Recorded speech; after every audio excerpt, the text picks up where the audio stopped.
I just had to let you know you're.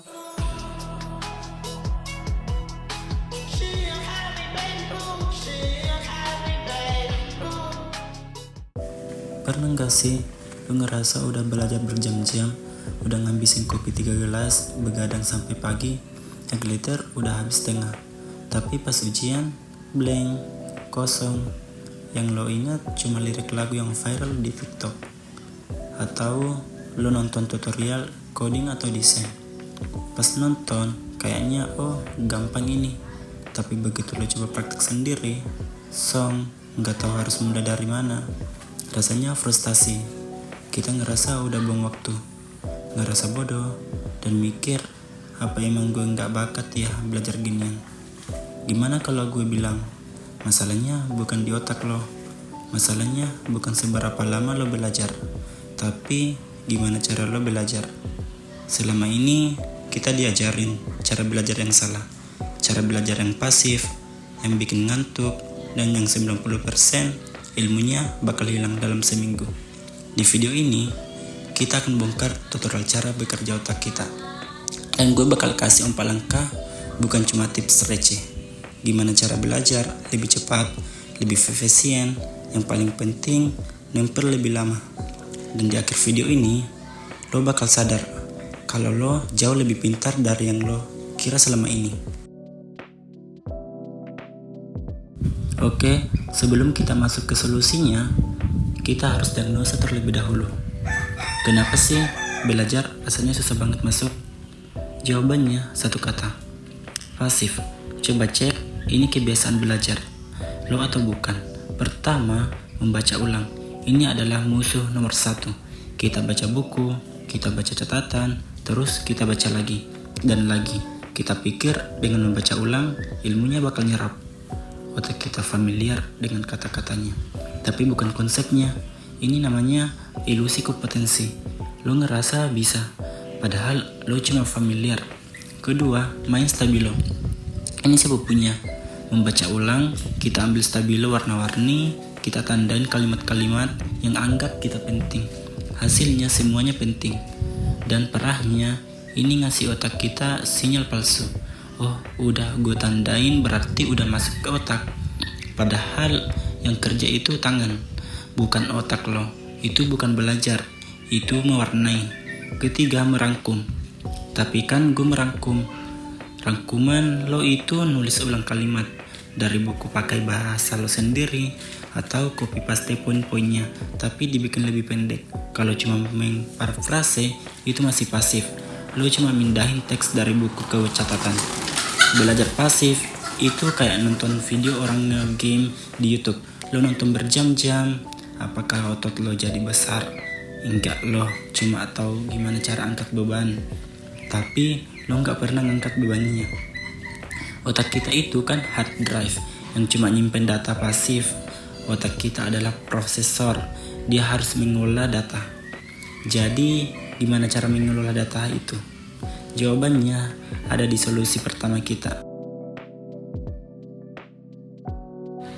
Ada 2 teknik inti yang kalau lo kuasai bakal ngubah hidup lo. Teknik 1, activate recall. Artinya memaksa otak lo untuk mengingat kembali sebuah informasi.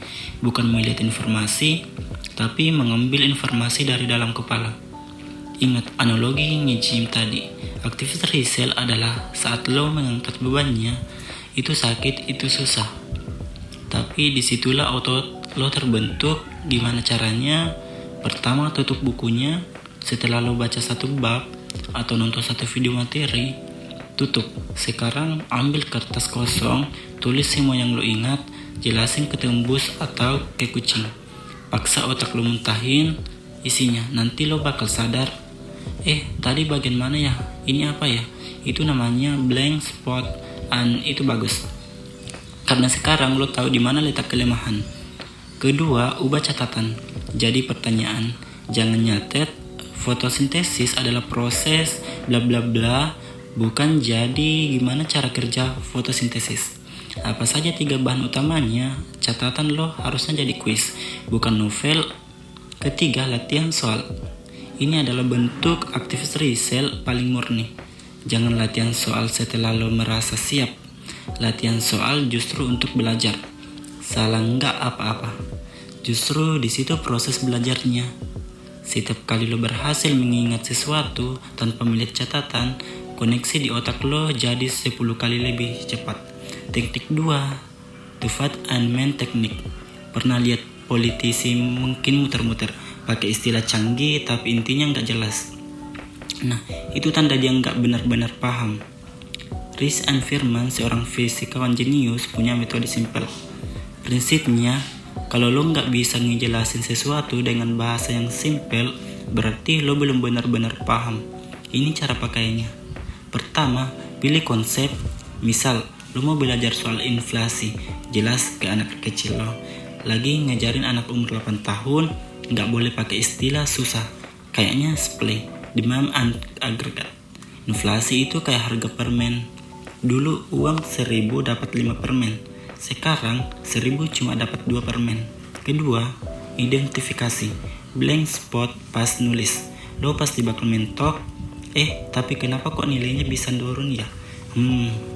Nah, catat bagian yang umum. Riset and sederhanakan. Bukan lagi buku lo. Google lagi hanya untuk mengisi blank spot tadi. Terus coba jelaskan lagi. Pakai bahasa simple.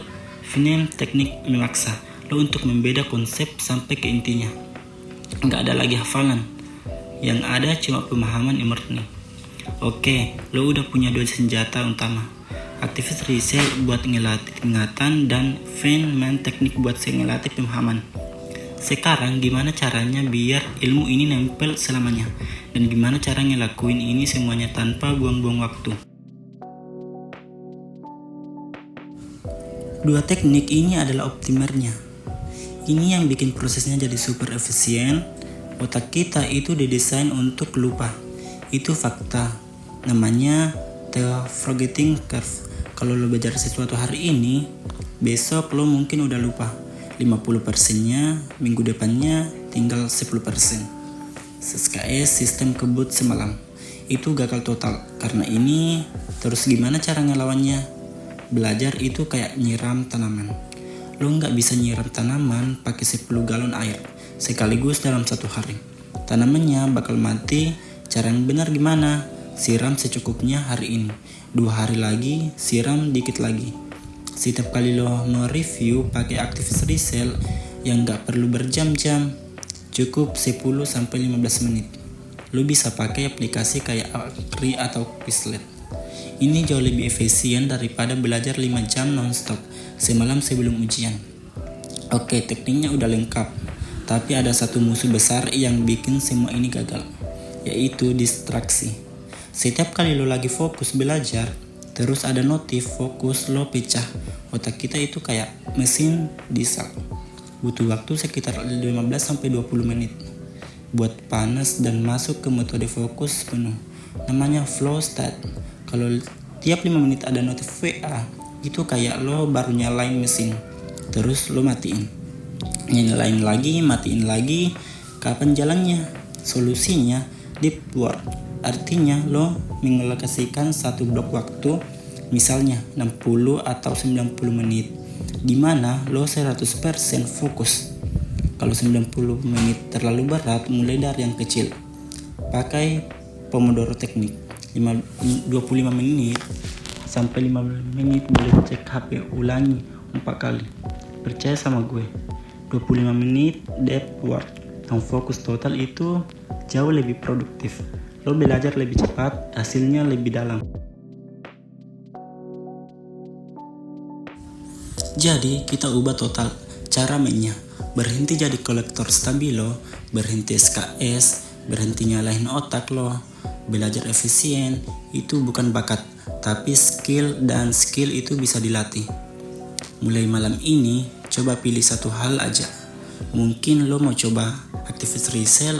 Setelah nonton video ini, coba tutup YouTube dan jelasin 4 teknik tadi ke diri sendiri. Lo bakal kaget seberapa cepat otak lo beradaptasi.